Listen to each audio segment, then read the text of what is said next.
전설야담 고려고란전쟁 영웅 강감찬 설화와 실화. 강감찬이 양주 목사로 있을 때의 일입니다. 당시 양주, 지금의 서울에는 봄이 수시로 출몰하여 사람들을 공포에 몰아넣습니다. 이에 현종은 그 문제를 해결하고자 강감찬을 양주로 보냈으며, 빠른 걸음으로 양주에 도착한 강감찬은 아전을 불러 물었습니다. 여기서 가장 높은 산이 어느 곳이냐? 삼각산이 가장 높고 그중 100군데가 꼭대기라는 답이 돌아오자 강감찬은 종이에 뭔가를 적어 아전에게 내주며 말했습니다. 그곳에 흉악한 늙은 중이 있을 것이니 이것을 보이고 데려오나.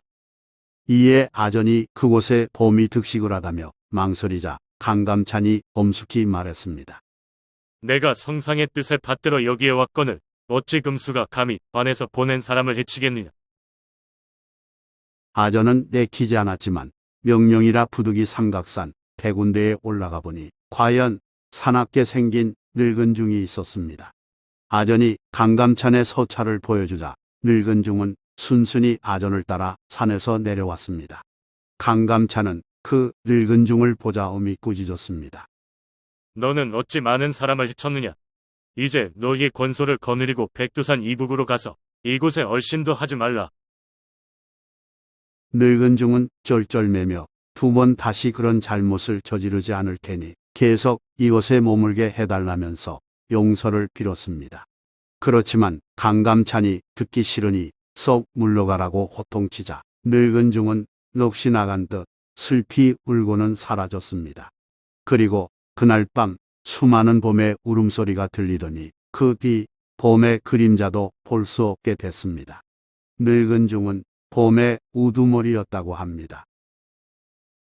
위 이야기는 조선시대 영재 총화와 신증 동국요지 승남을 비롯해 여러 문헌에 전해지는 내용입니다.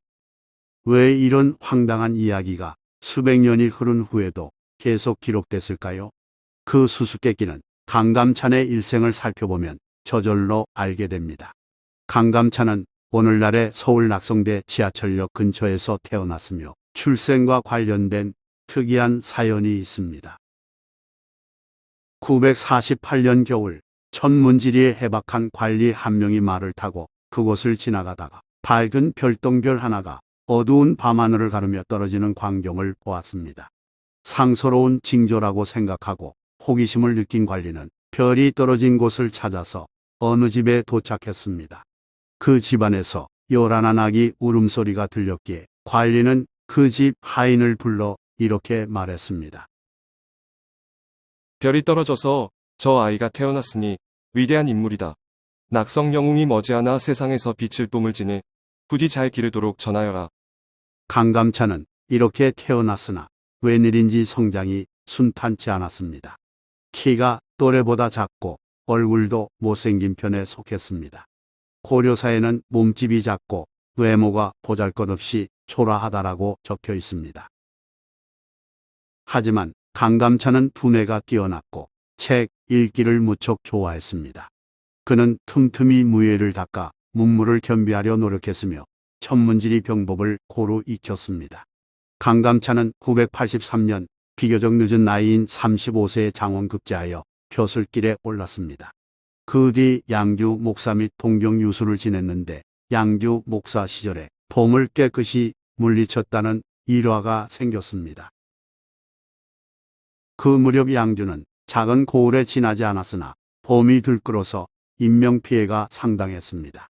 남녀노소 구분 없이 봄에게 물려가는 바람에 봄에게 물려가다라는 말이 관용어처럼 쓰일 정도였습니다.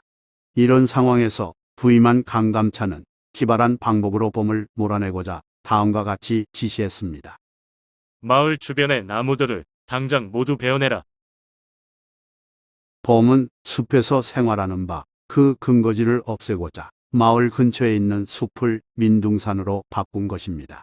강감찬은 이어 사냥꾼들을 동원하여 함정을 파고 덫을 놓아 눈에 띄는 봄들을 모두 잡아 죽이게 했습니다.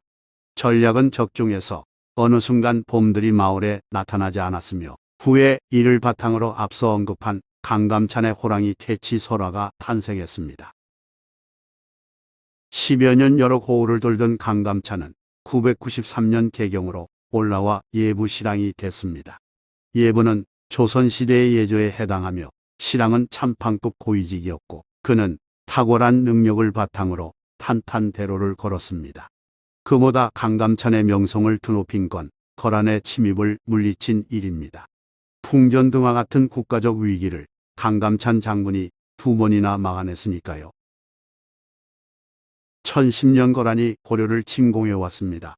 고려는 강조를 행명도 총사로 삼아 30만 군으로 맞서게 했으나 크게 패했습니다. 놀란 고려 조정은 긴급히 논의했는데 이때 한 대신이 말했습니다. 주력 군대가 심한 타격을 입어 대책이 없으니 항복해야 합니다. 다른 대신들도 동조하며 더 많은 희생이 있기 전에 서둘러 항복 의사를 전해야 한다고 주장했습니다. 이렇듯 항복 의견이 대세인 상황에서 강감찬이 반대 의견을 내놓으며 분위기를 반전시켰습니다. 지금 형세는 준과부적입니다. 우리의 적은 병력으로 당장 적의 대군에 대항함은 어리석은 일이니 잠시 예봉을 피했다가 후일을 기다려 회복함이 마땅하나이다. 현종은 강감찬의 의견을 받아들여 일단 나주로 피신했습니다. 그러면서 양규가 곽주에서 적을 무찌르고 하공진이 외교적 노력을 펼쳐 거란과 강화를 맺었습니다. 현종이 직접 거란으로 찾아가서 용서를 빈다는 조건을 다른 굴욕적 화의였지만 그나마 치욕스러운 항복을 면하며 시간을 끌었습니다. 그러나 현종이 친족, 즉 왕이 직접 가서 인사하지 않자 1018년 거란의 소배합이 10만 대군을 이끌고 다시 고려를 쳐들어왔습니다.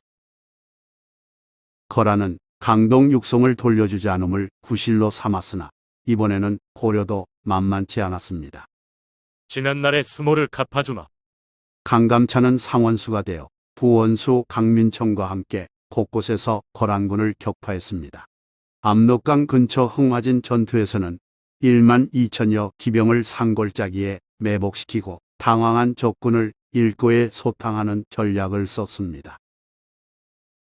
이때 붉은 밧줄로 소가죽을 꿰어 성 동쪽의 냇물을 막았다가 적병이 이르렀을 때 막았던 물막이를 터뜨려 혼란에 빠진 거란군을 크게 무찔렀습니다. 1만여 병사를 잃은 소배합은 그래도 개경을 향해 쳐들어갔으나 군량미 부족으로 애를 먹었습니다. 거란 병사들은 배고픔과 갈증으로 우왕좌왕했는데 고려가 미리 우물을 메우고 식량을 성 안으로 옮겼기에 그랬습니다. 이에 그치지 않고 고려군은 기습 작전을 펼쳐 거란군을 괴롭혔고 결국 소배합은 철수를 결정했습니다. 하지만 끝난 게 아니었습니다. 고려군은 패퇴하는 거란군을 추격하여 구주에서 적을 섬멸했습니다. 매복 전술로 기습 공격한 고려군 피해는 극히 적은데 비해 침략군은 10만 명 중에서 겨우 수천 명만 살아 도망갔습니다. 고려에 피해도 있었습니다. 많은 사람이 죽거나 다쳤고 거란군 행패에 의해 귀중한 문화재들이 파괴됐으니까요. 그렇지만 고려는 국가적 자존심을 지키면서 실리를 챙겼습니다. 그해 여름부터 고려와 거란 사이에 사신이 왕래하면서 평화적 국교 관계를 지속했음은 그 덕택입니다. 고려군이 거란과의 싸움에서 승리하고 돌아오는 날, 백성의 환영 열기는 하늘을 찔렀습니다. 현종은 신이 영파요까지 가서 강감찬을 얼싸안았으며 황금꽃 8가지를 머리에 꽂아주고 왼손으로 그의 손을 잡고 오른손으로 술잔을 들어 권하면서 그의 전공을 칭찬했습니다. 정말 수고하였어. 공의 노고로 이 나라가 큰 위기를 넘겼어. 황공하옵니다. 이제부터는 누가 봐도 강감찬의 전성시대였습니다. 연로하여 더는 일할 수 없사옵니다. 그러나 강감찬은 모든 공직에서 물러나겠다는 뜻을 밝혔습니다. 현종은 계속 곁에 있어 달라며 말렸지만 강감찬은 70세 연로한 나이를 들어 사의를 거두지 않았습니다. 1년 후 야인으로 돌아간 강감찬은 자연을 벗삼아 지내면서 10년 동안 교고집과 후손집 등의 시가집을 남겼습니다. 강감찬은 표면상 고령을 내세웠지만 어쩌면 그의 은퇴는 제2인자에 대한 견제를 사전에 방지하는 지혜였는지도 모릅니다. 나라가 안정된 뒤에는 영웅의 가치가 떨어지고 시기 가득한 공격이 많아질 가능성이 높으니 말입니다. 그런 점에서 강감찬은 장군이라는 호칭으로 국한하기에는 부족한 위대한 작은 거인이라고 평가함이 더 타당한 듯 싶습니다. 한편 흥화진에서의 기발한 몰살 전략과 구유대첩 대승으로 인해 강감찬은 백성에게 신화적 영웅이 됐고 무속신앙의 신으로까지 숭배되었습니다. 적군을 섬멸했듯 잡기와 애군을 물리쳐 주리라는 기대감이 반영된 무속문화입니다. 조선시대의 강감찬 영정이 무속신앙에서 단연 최고 인기를 끌고 강감찬과 관련된 수많은 설화가 기록된 이유가 여기에 있습니다. 좋아요 및 구독은 만물유래 전설야담 영상 제작에 큰 힘이 됩니다. 고맙습니다.